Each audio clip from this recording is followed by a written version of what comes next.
Bueno, nos encontramos con el Monseñor Fernando Maletti, el obispo de Merlo y Moreno. Y vamos a hablar un poco de la actualidad y cómo está toda la diócesis. Buenos días. Bueno, muy buenos días. Un gusto poder compartir ya en este mes de diciembre, donde vamos encaminando nuestros corazones, nuestras familias, nuestras comunidades a la celebración del pesebre de Belén, la Navidad, que es Dios que llega al hombre y que cambia los sentimientos y nos invita a una reconciliación, a una paz duradera fruto de la justicia y a un manejo de los conflictos, incluyendo en ellos también la dignidad de todas las personas humanas, piensen lo que piensen. ¿Qué cantidad de parroquias comprende la diócesis de Merlo Moreno? La diócesis de Merlo Moreno tiene 34 parroquias, son 17 en el partido de Merlo y 17 en el partido de Moreno.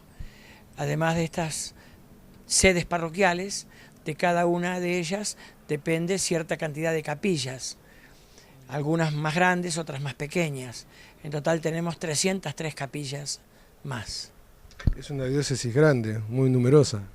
Es una diócesis muy numerosa, con una densidad poblacional muy grande.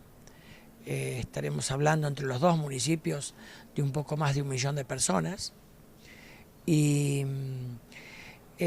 con muchísimas problemáticas, ¿no? Las propias como iglesia de anunciar el Evangelio, que se formen comunidades y que bueno, se pueda trabajar desde aquello que es nuestra propia identidad eclesial y también cargada de desafíos sociales, ¿no? Donde se mezcla la pastoral y la promoción humana.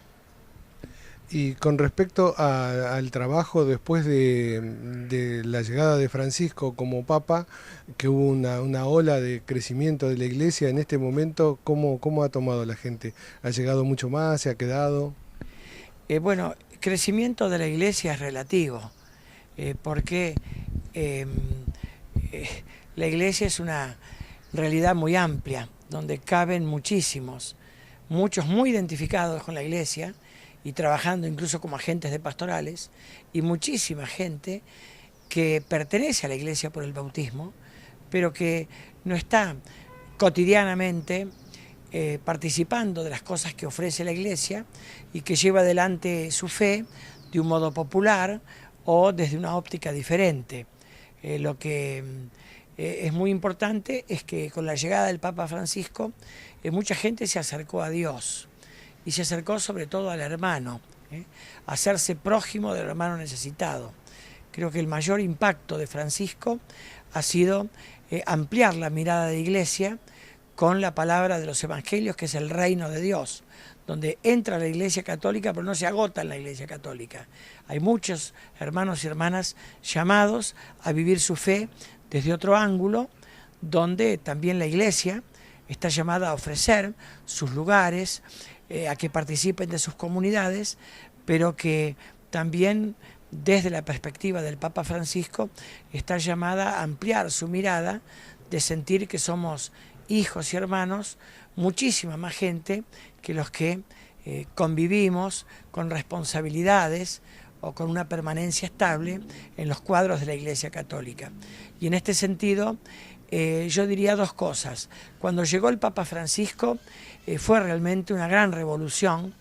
El Papa argentino, el Papa latinoamericano, alguien que caminó nuestras calles, que recorrió nuestros barrios, muy conocido, muy apreciado, y que ahora a nivel mundial está como proponiendo todo aquello que él mismo escribió cuando fue el redactor de la Conferencia de Obispos de América Latina en Aparecida de Brasil en el 2007, donde ahí se plasmó un modelo de iglesia en América Latina mucho más servidora de los pobres, mucho más abierta a todos, mucho más ecuménica y con diálogo interreligioso, mucho más capaz de acoger, recibir y acompañar a todo el arco de pensamientos y también a todo el arco de posturas que quizás en algún momento se hubiese pensado que estaban fuera de la iglesia.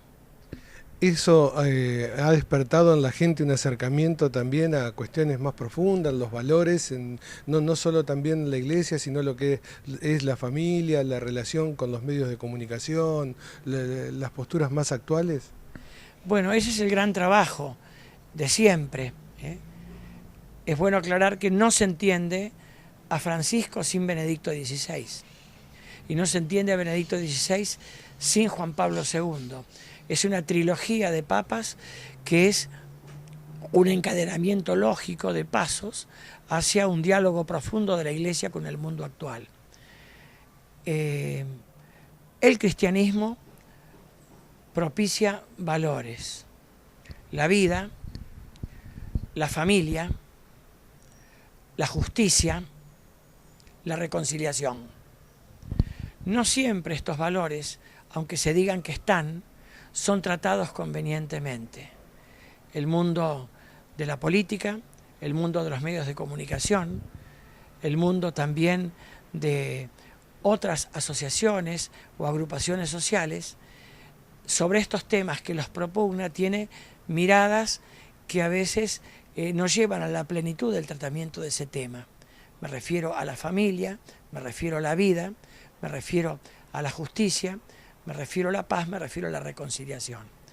Y por eso, digamos, el gran trabajo es mostrar, por ejemplo, que la familia es la célula básica de la sociedad y que no hay familia si se la bombardea con proyectos que terminan deaguándola en cualquier junta humana, pero que al mismo tiempo la Iglesia, a través del Papa Francisco y a través de todos los que somos agentes de pastorales, en especial los obispos, queremos acompañar a todas aquellas personas y grupos que están en situaciones diferentes al modelo de familia que propuso Dios en la creación y que sigue proponiendo la Iglesia Católica.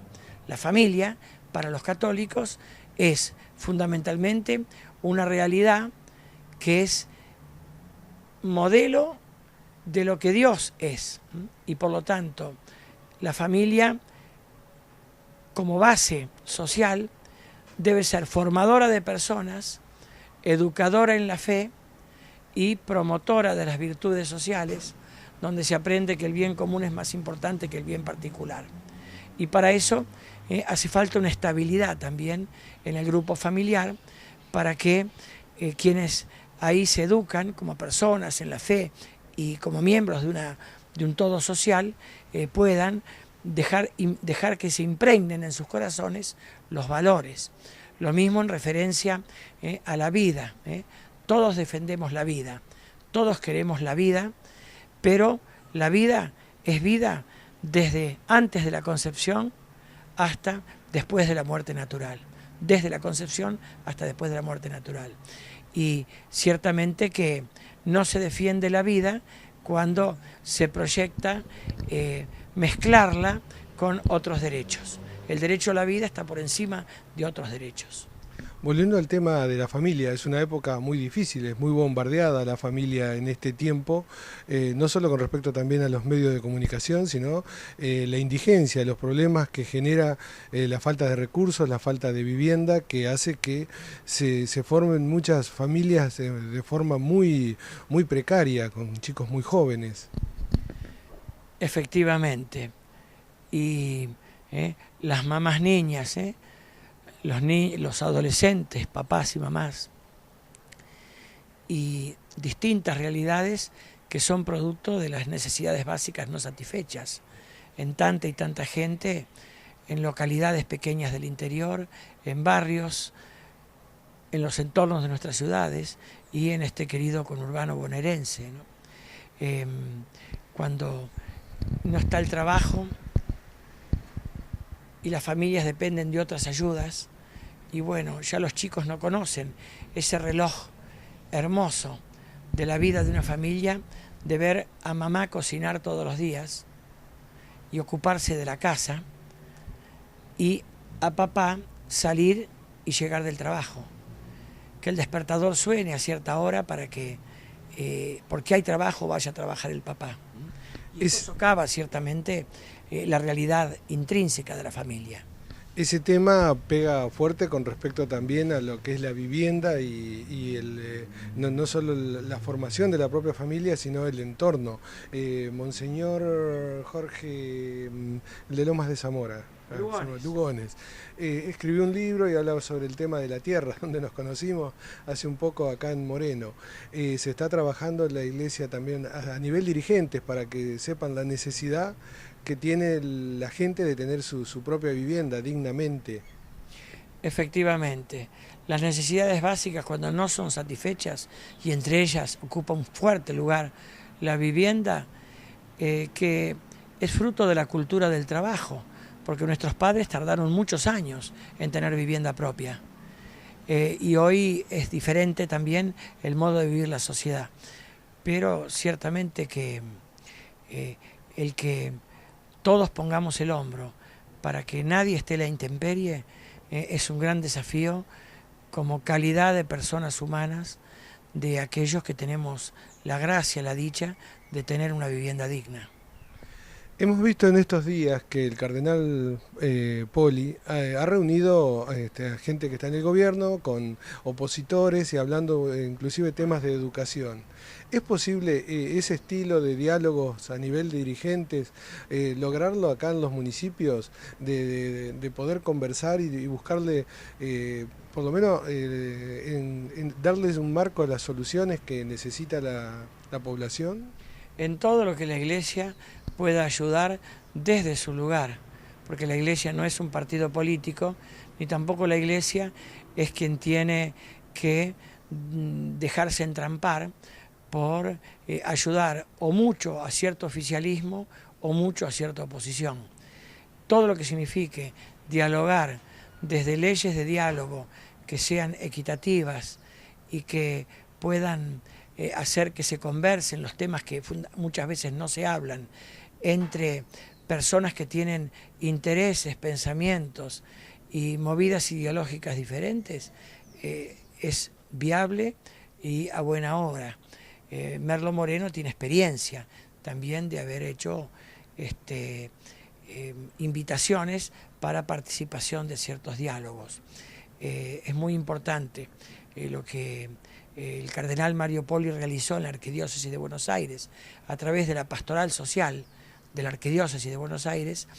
Fue muy importante porque a nivel de la ciudad de Buenos Aires provocó un diálogo muy interesante, muy importante, donde la Iglesia tampoco se pone como árbitro, sino también la Iglesia siempre, y lo pide el Papa Francisco, tiene que estar del lugar de los más débiles, tiene que estar en el sitio y mirando desde el ángulo de los más necesitados, de aquellos que quizás sin razonamientos, pero que reclaman justicia y que piden que la patria habitable sea para todos. ¿Y se encuentra eco ustedes desde el punto de vista de la Iglesia en la clase dirigente, que fue un gran despertar allá en la época de Juan Pablo II, los primeros años, pero se los notaba un poco alejado en las últimas décadas a la Iglesia, es decir, a la clase dirigente de la Iglesia? Ahora, la Iglesia puede tener un poquito más de influencia, más que nada en la búsqueda de los valores que llevan a que la gente viva mejor y pueda estar más en comunión con la fe y más tranquilos para poder formar su vida. Bueno, muchos miembros de todas las dirigencias, gremial, política, económica, de las Fuerzas Armadas, dirigencias de ámbitos como las organizaciones no gubernamentales, como dirigencias empresarias, muchos de todo el arco de las dirigencias son bautizados en la Iglesia Católica. Esto es una constatación. Para la Iglesia es un desafío, cómo muchos de ellos no actúan según los criterios del Evangelio, ¿no? Y no ponen al servicio de su tarea y de su misión aquellas virtudes y valores que han aprendido de pequeños en nuestras parroquias, en nuestros colegios y en nuestras familias cristianas de otrora hasta no hace mucho tiempo. Esto es un desafío hacia adentro de la Iglesia. Que Que las dirigencias estén más cerca o más lejos de la iglesia, públicamente, eso es muy difícil de mensurar. Que las dirigencias estén cerca de la iglesia institución, eso es difícil de mensurar. Que las dirigencias comparten con ciertos estilos, modelos, porque la iglesia tiene un arco ideológico muy grande en ella también. Es verdad, está. Creo que la gran misión de la iglesia es trabajar por el bien común, con San Agustín, ¿no? En lo necesario, unidad. En lo dudoso, libertad. Y en todo, amor y caridad. Y lo que en este momento sentimos que nos llama el Papa a todos, como iglesia, todo el arco de todos los bautizados, que debemos tener un protagonismo, es vivir el amor con mayúscula, ¿no? Que es color sangre, como el de Jesús, que es dar la vida, que no es color rosa. Y por lo tanto el amor es magnánimo, es servicial, no hace alarde, no procede con bajeza, no se irrita, busca el bien, no procede con bajeza, busca la justicia, no se alegra del mal ajeno, por eso nunca acabará. Y esto es lo que de algún modo, no siendo esto una utopía, debemos como vivirlo nosotros para contagiarlos después, en todo el arco de la sociedad, también en las dirigencias. Para finalizar y agradecerle la larga charla que estamos teniendo con usted, Monseñor, un mensaje para la gente. Llegan los días de las fiestas, Navidad, un cambio de año, qué esperanza, qué augurios se puede tener para la mayoría del pueblo argentino. La Nochebuena y la Navidad es el pesebre. Tengan todos un pesebre, más pequeño, más grande, más simple, más hermoso, pero tengan un pesebre. El pesebre es la Sagrada Familia de Nazaret, de Jesús, María y José. Y allí está la verdad de todo, la encarnación del Hijo de Dios. La Navidad se vive feliz cuando produce precisamente lo que es como identidad la Nochebuena y la Navidad. Dios que llega al hombre y el hombre que puede acceder a Dios. Y por lo tanto, hagamos también de nuestro corazón, de nuestra familia, de nuestras comunidades, de nuestra sociedad, un pesebre, donde puedan ser identificado con el niño Jesús cada hermano necesitado, cada grupo social más deprimido, cada familia que no tiene oportunidad de encontrar su rumbo porque no tiene los elementos socioeconómicos necesarios para seguir adelante, que nazca en nuestro corazón aquellos que están en la indigencia o aquellos que quedaron marginados del sistema. La Navidad, la Nochebuena, es precisamente Dios que llega al hombre y cada uno y cada grupo, cada familia, cada comunidad, abrirse al hermano. Por eso yo le quiero desear a todos ustedes, queridos televidentes, una muy feliz Nochebuena, donde puede no estar el arbolito de Navidad, puede no estar Papá Noel, puede no haber una cena importante, puede no haber quizás la oportunidad de juntarse con amigos, pero no puede no estar Jesús, María y José, que son el centro y el eje de la Navidad que todos celebramos. Bueno, muchísimas gracias. Que tengamos un buen año. Muchas gracias a ustedes y quiero aprovechar esta ocasión para a usted que me ha hecho tan amablemente la entrevista y a todos ustedes que a través de la televisión estamos en este momento en comunicación, darles la bendición. Padre bueno, nosotros sabemos que nos cuidás con tu gran amor y que tu providencia nos protege siempre. Que te alabemos cuando estemos alegres, que te busquemos cuando estemos afligidos, que nos mantengamos serenos en medio de las dificultades, sabiendo que contamos contigo y que estás a su lado para ayudarnos. Bendecí en esta Navidad a nuestras familias, a nuestros barrios, a la gente que está enferma y a los que cuidan a los enfermos. Bendecí a los que lloran entristecidos la muerte de un ser querido. Bendecí, Señor, a la gente que sufre y pasa necesidades. Abriles el corazón a los que están cerrados por el egoísmo, a aquellos que la soberbia les impide ver la realidad. Te pedimos, Señor, que no nos falte el pan en nuestras mesas, el trabajo digno en nuestras manos, la paz en nuestros corazones, la justicia en nuestras estructuras. En el nombre del Padre, y del Hijo, y del Espíritu Santo. Amén.